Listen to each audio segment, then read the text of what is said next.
Bon alors salut, c'est Benjamin, l'auteur du site tradingdebutant.com. Alors aujourd'hui je voulais parler de comment faire 100% de trade gagnant. Bon, pour commencer quand même, je crois pas que ce soit possible de faire 100% de trade gagnant. Je suis désolé si t'as cliqué sur cette vidéo en t'attendant un truc magique, secret, spécial ou tout ce que tu veux sur comment faire 100% de trade gagnant, mais je pense pas que ce soit possible. Par contre, c'est quand même possible d'avoir un fort taux de réussite. Mais même sans aller jusque là, il y a un truc à comprendre, c'est que même si on sait très bien que qu'on peut pas faire ces 100% de trade gagnants, parce que la plupart des gens sont conscients quand même, bon sauf toi puisque t'as cliqué sur cette vidéo, non je plaisante, mais quand même il y a un truc à jamais oublier, c'est que même si tu sais que tu pourras jamais avoir ces 100% de trade gagnants, il faut essayer de tendre vers ça en fait, puisque ce serait bête de faire l'inverse. C'est-à-dire que en faisant ça, tu vas sélectionner tes trades les meilleurs trades, de te préparer le mieux possible pour au final réduire au maximum tes déchets de technique, enfin pour vraiment aller dans le bon sens si tu veux. C'est tout bête mais regarde, on va prendre l'exemple d'un championnat quelconque, bon, on va dire championnat de foot mais de ce que tu veux. Si ton but au final c'est d'être le champion de gagner ce championnat, alors t'as deux solutions. Soit tu vas te dire bon, mon but final c'est de gagner le championnat et après on verra ce qui va se passer. Ou alors tu prends chaque match ou chaque trade, donc dans notre cas, un après l'autre, et chaque trade ou chaque match tu fais 100% de ce que tu peux pour le gagner. Et là au final t'auras peut-être pas 100% de réussite, puisque ça n'existe pas. Faut pas oublier que chaque trade, au final, a une issue aléatoire. Alors quand j'ai une issue aléatoire, ça veut pas dire que c'est de la chance, casino, bla bla bla bla bla. Je sais plus si j'ai fait une vidéo sur ça ou si je dois la faire.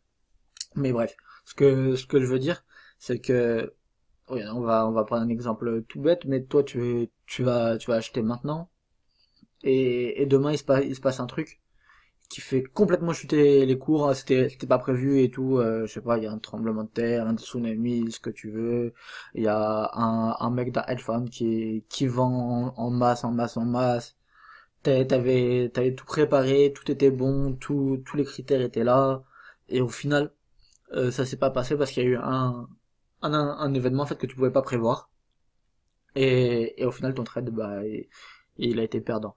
Alors même si du coup, comme je te dis, chaque trade est plus ou moins aléatoire, il faut vraiment prendre chaque trade l'un après l'autre et, et faire tout ton possible pour que ce trade soit gagnant. Donc éliminer les trades un peu, soit trade parce que tu avais envie de trader tout simplement, éliminer ça, éliminer les trades avec peu de probabilité, éliminer, bien faire ton analyse jusqu'au bout, et pourquoi pas même chaque trade qui est en cours, même si ça c'est vraiment compliqué à faire psychologiquement, c'est compliqué.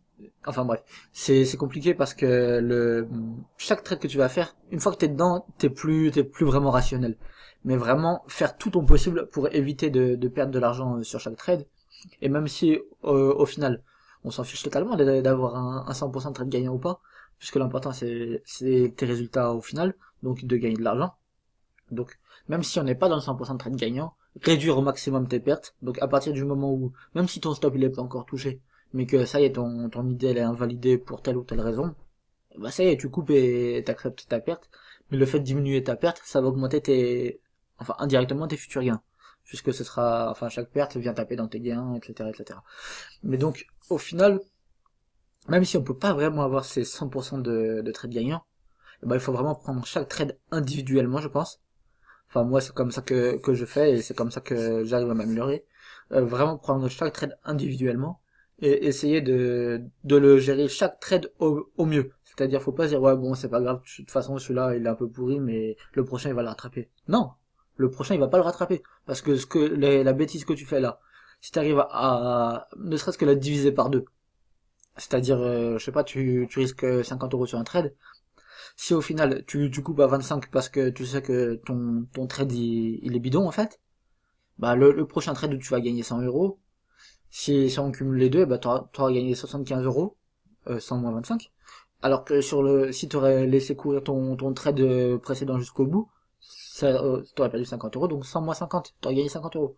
Donc voilà, faut vraiment prendre chaque trade individuellement et gérer au mieux chaque trade et pas se dire ouais non mais de toute façon c'est pas grave, au final c'est le cumul de tous mes trades qui va compter, certes, mais chaque trade a une importance, donc faut négliger aucun trade.